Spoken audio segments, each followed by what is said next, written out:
Standing নিয়ে কি করেছেন রে ভাই? এই মশাগুলোর বাল কেটে দিয়েছি। আচ্ছা কাটো।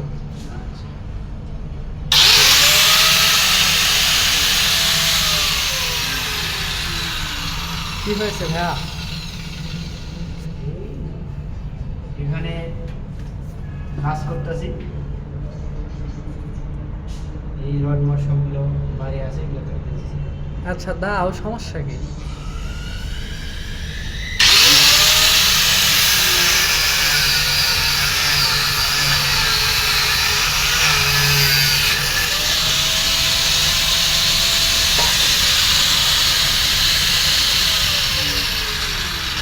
কাটা শেষ?